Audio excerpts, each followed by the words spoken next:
Hello and welcome to All Things Apostolic. My name is Kasey Sees. And I'm Brian Williams. And today we're going to talk about bivocational ministry.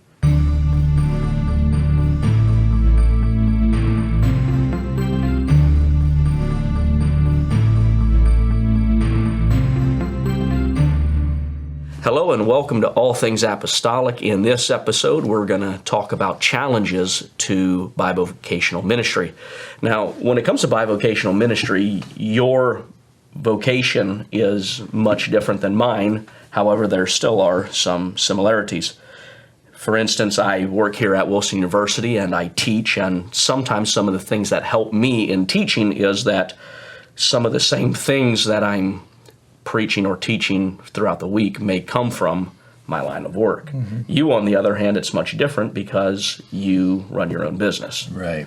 So, just to give you a little background, the whole thing about starting a business or running a business, I kind of got there originally out of necessity because I've spent the better part of my life in ministry in doing church staff ministry, right? So it's a very demanding world to be involved on church staff. I've done this all across the country in a lot of different settings, small church settings, large church settings, middle of the road kind of settings. But the demands of a church schedule is that, you have to be very flexible. So I couldn't just go out and get it, and I've done that where I've worked a 40-hour a week job, and then you get off at a certain time, 5, 6 o'clock, and then you go do your church type things. But it's not really optimal because there's a lot of things you're missing during the day.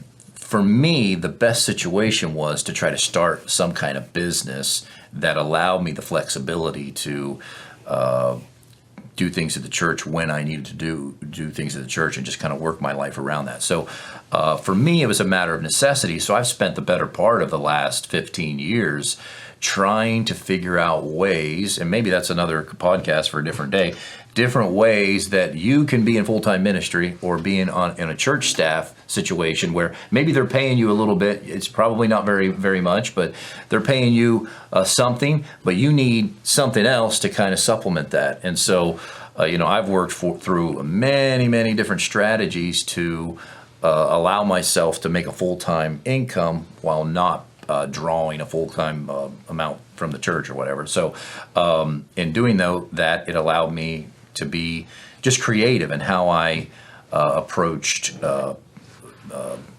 making money and doing ministry at the church. Yeah.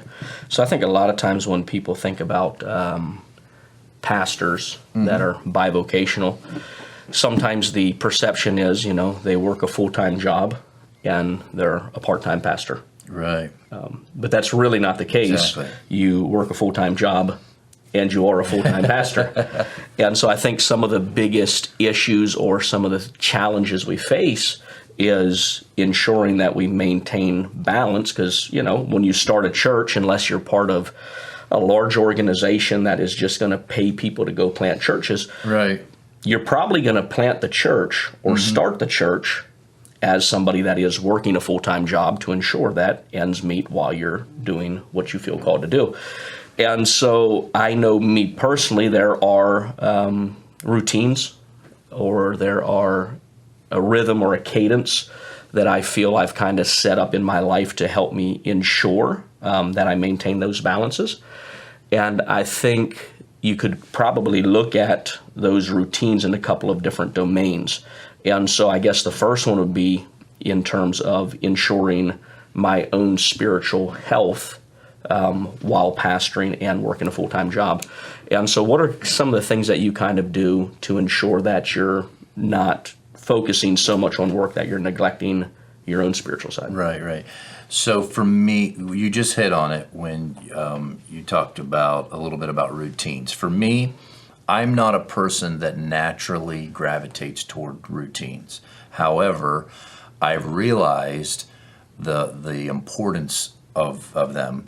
And part of that has been working a full-time job, getting in a situation where you had to be at work on time.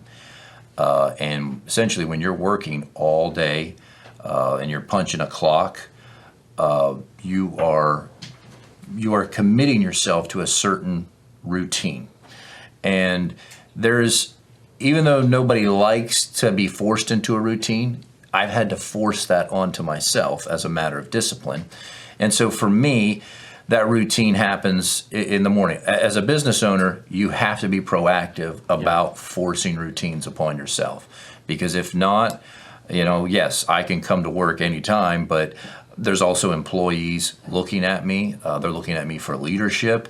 If they're showing up at 8 o'clock in the morning, I'm showing up at 10. That's a different thing, the way that they approach things. So for me, that devotion early on, when I drop my kids off at school at 8 o'clock, from 8 to 9 is my personal devotional time.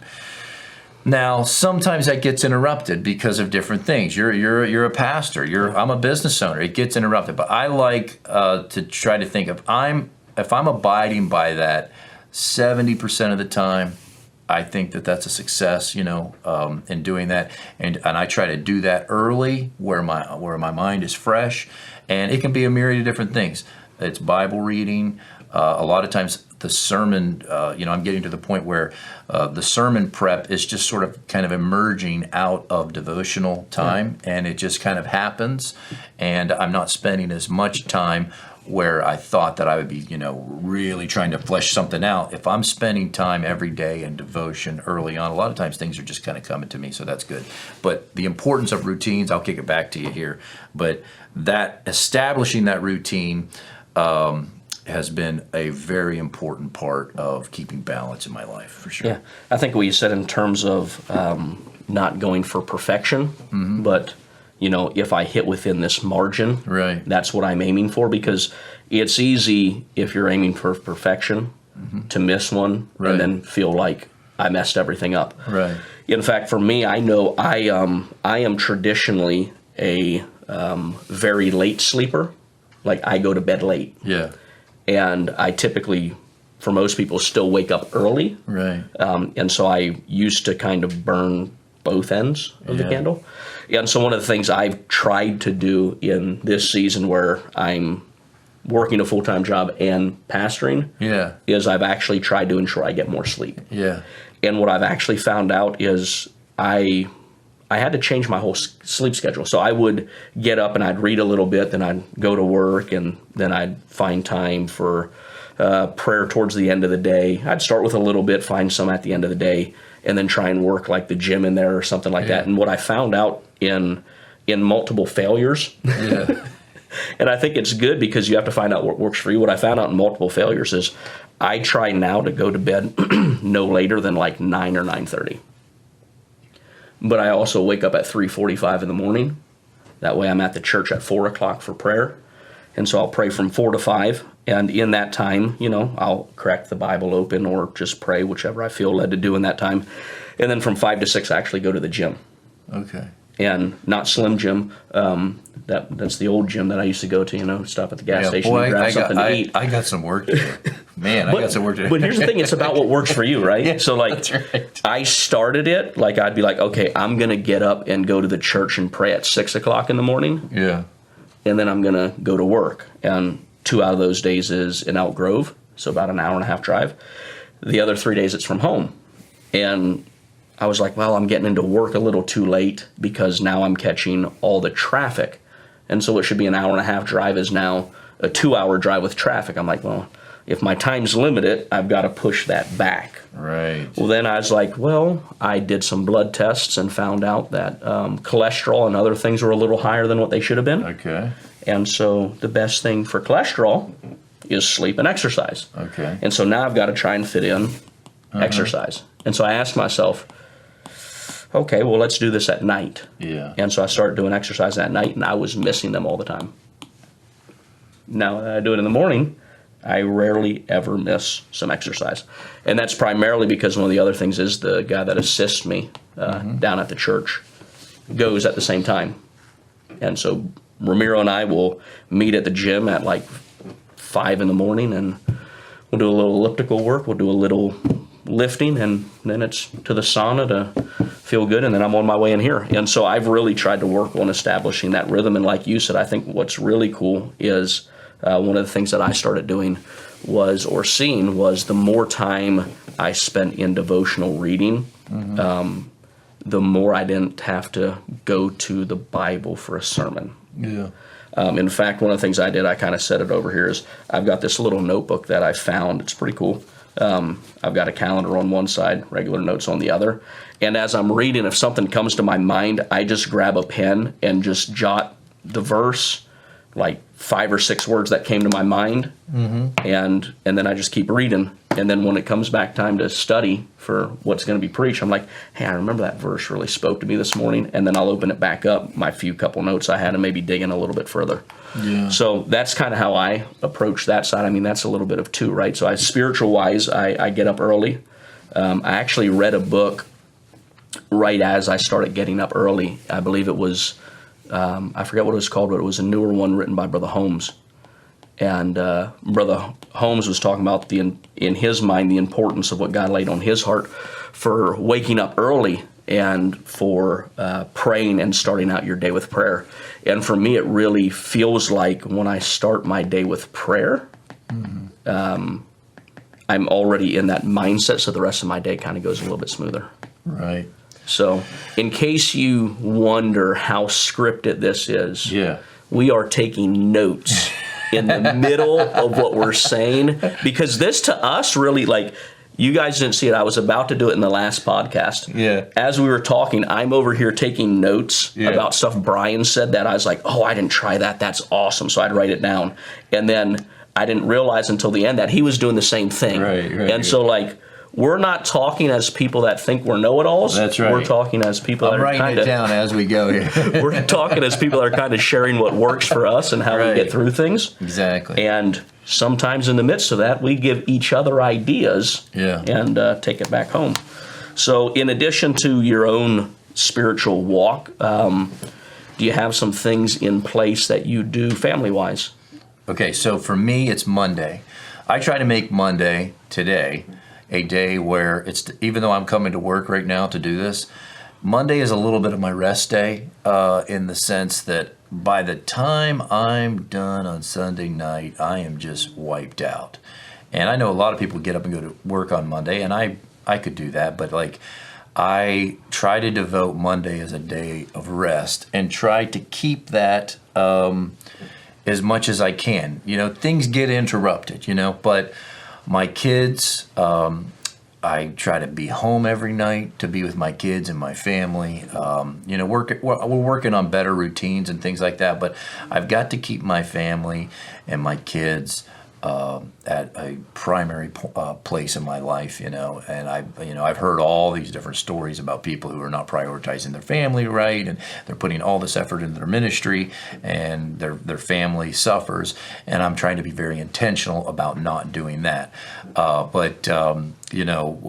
got other goals too. I like doing what we're doing about being pastoring and all that, but I also have entrepreneurship goals. I'm trying to teach my kids at a young age to love the Word. We got our kid doing Bible quizzing now, and so we've got some of that going on. Business. There's all these different things that I'm trying to do along with being a pastor, and you just got to do what works for you. And I can't say I've got it figured out. Like right now, I'm in process. I'm making adjustments as we go. Friday seems to be a good time to get with family, but we got this Bible study that emerged on Fridays, and now all of a sudden that took the place of that, so we just kind of shift things around. Yeah. So it is a dance, at least for me at this point. It's this dance that we're trying to get through where I have to be very flexible, and that's the only thing that's a constant is change. Yeah. Well, not only do you have to be flexible, the family flexes with you. Right. I think that's something that a lot of people overlook. Like, we typically do family-related stuff on Saturday. Mm-hmm.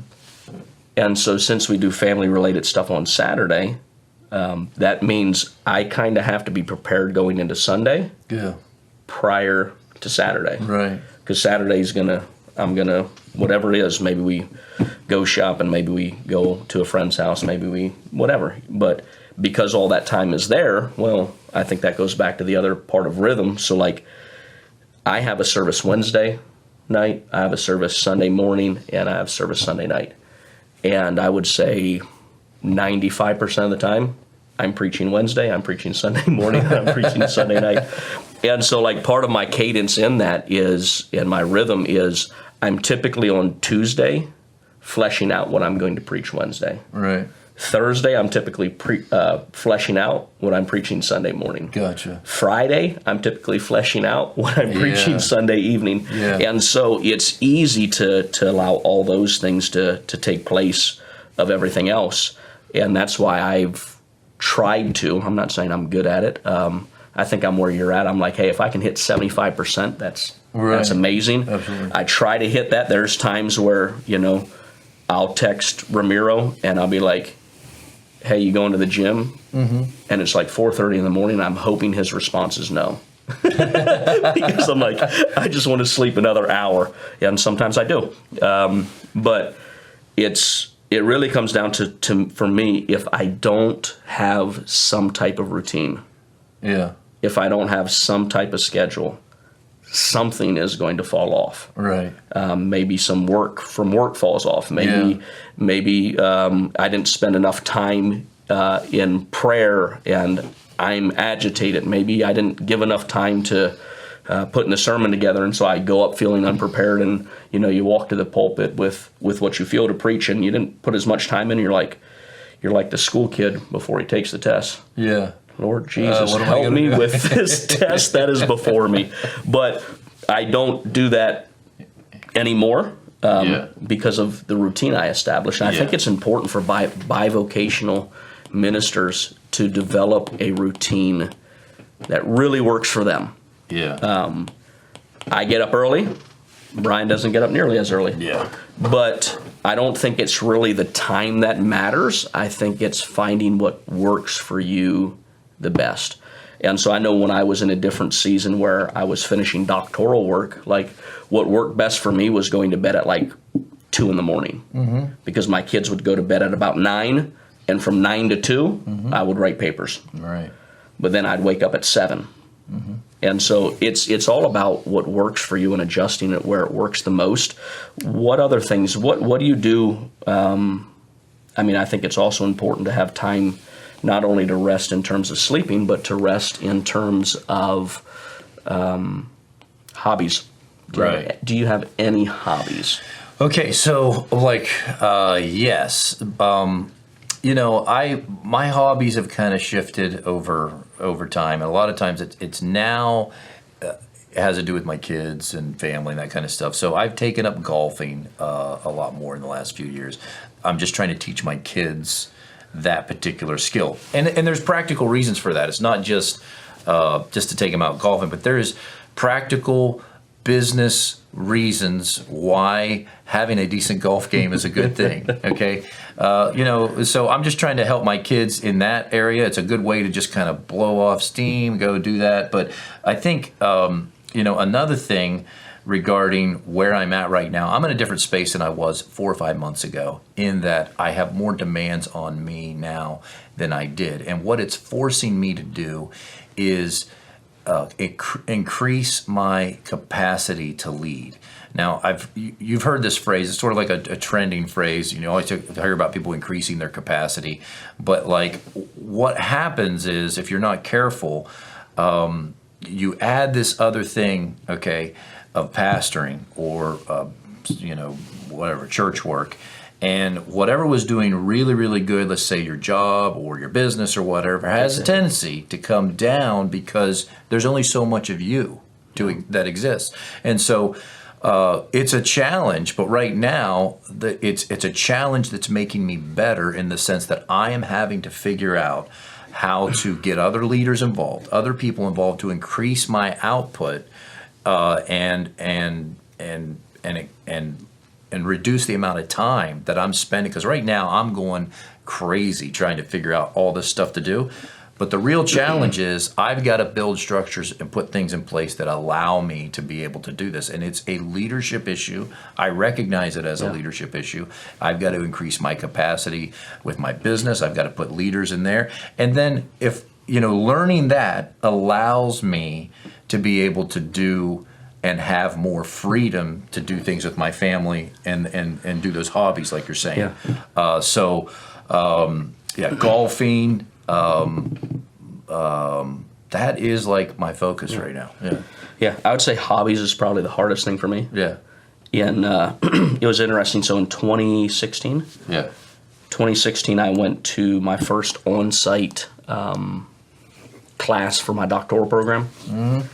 And we had to go through and we had to do this DISC assessment.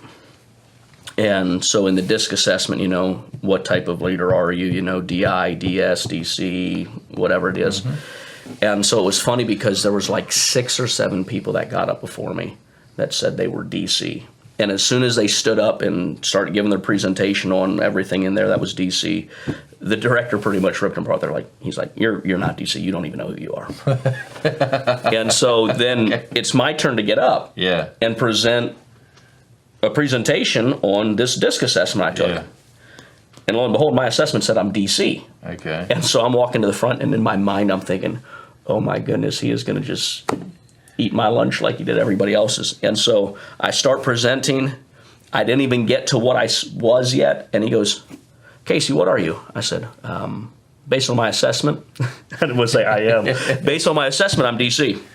And he stopped, and I'm like, here it comes. And he turned to everybody else in the class. He goes, if you want to see what a DC person looks like, here it is. This is what he looks like. And he goes, and here's how you prove that. He goes, Kasey, what are your hobbies?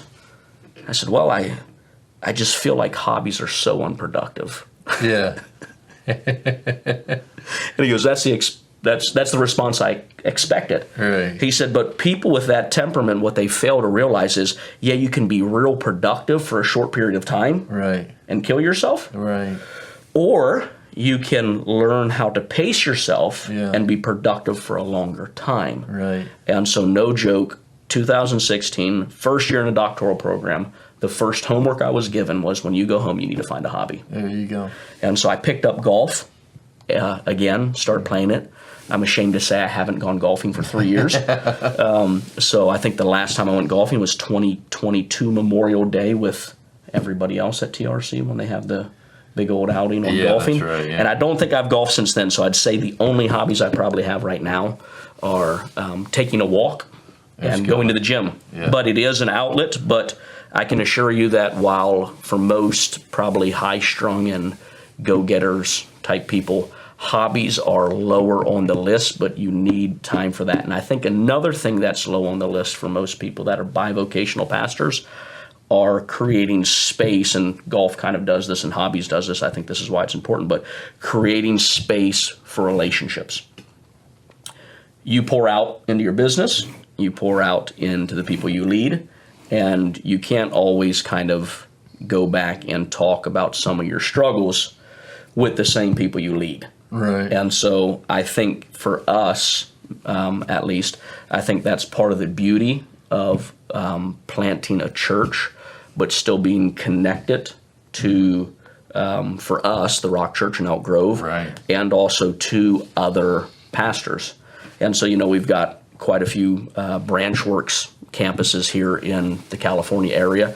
And those meetings that we have once a month are good, but I also think, you and I doing this, we get to talk a good bit. And then even in addition to that, what was it, last week? I think you and I went out with Brother Chad Adair and had some lunch, and we just kind of sat around, had a good time talking and eating, and then went back to work. So I think, what do you think about the importance of relationships and them being overlooked?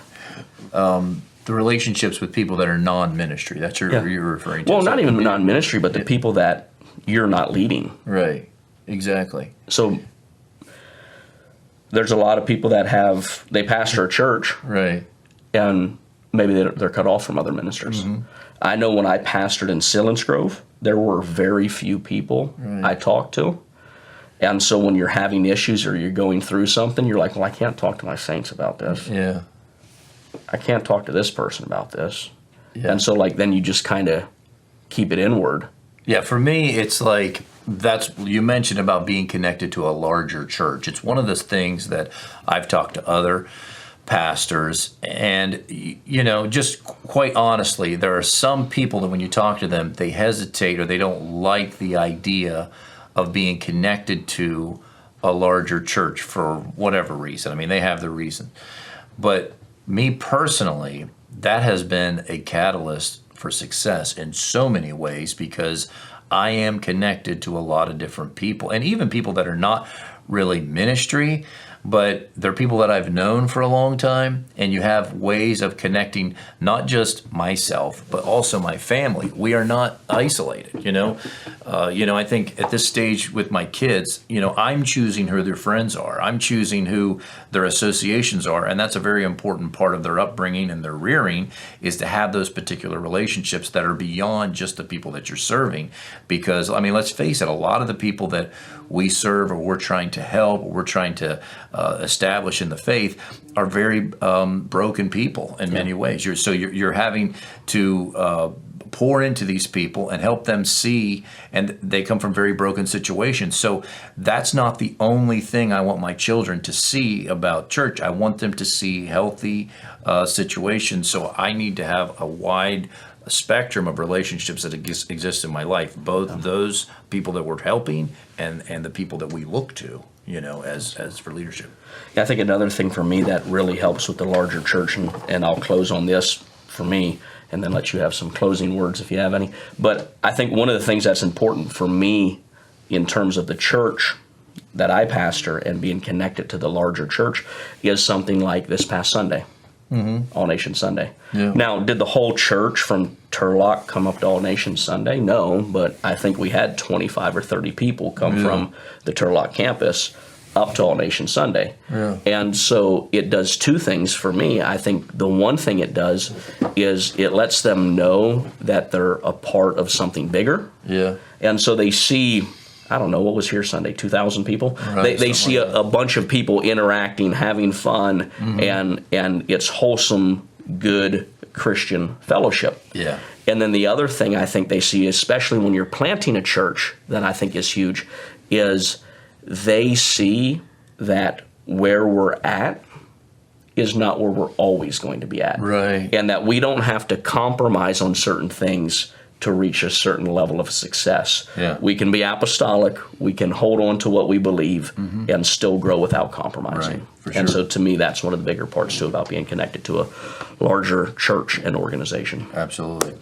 For me, I just want to hit on this real quick, and that is how being bivocational has helped me in many ways in some of the formation of how I do outreach, how I connect with people, and how we are going about establishing relationships in our area. So, as a business owner, or I'm in the fight all the time with acquiring customers, establishing relationships on that level, and so it's I do not hesitate to try to establish connections with people. And so my job, my vocation, my business has been something that has really helped me in being able to take a lot of those skills from my business and applying that to my church setting. And I think that is, in many ways, and we talk about Paul being a tent maker and a lot of that, and we just kind of associate him with just making tents. But in those days, if I have this right, they were artisans. They didn't just make the tents. They were involved in the entire process that goes with that. So Paul may have been involved with the selling of the tent, in the marketing of the tent, and the acquisition of materials. He understood profit loss. He understood all of those particular things. And all of the things are very important when you're pastoring a church. You need new people in your church. You need new customers if you're run a tent business. And so for me, I have to be able to I have taken a lot of those skills and moved those over into how I run events, how we get new people to come to our church, how we manage those first impressions when people come to our church. All of those things have real world applications in church, and I couldn't have done those, or it would have been a lot harder to do had I not had a context that I was testing these things in a secular environment. And so, of course, my goal is to be a full-time pastor, but I can tell you there is so many different skills that I am using on a daily basis that I am refining in the real world. I say real world. I mean, pastoring is the real world as well. We kind of like make that distinction. But the truth is, the workplace skills have sharpened my ministry skills in so many ways. And even like at the church at TRC where I'm involved, I'm still involved with the music there.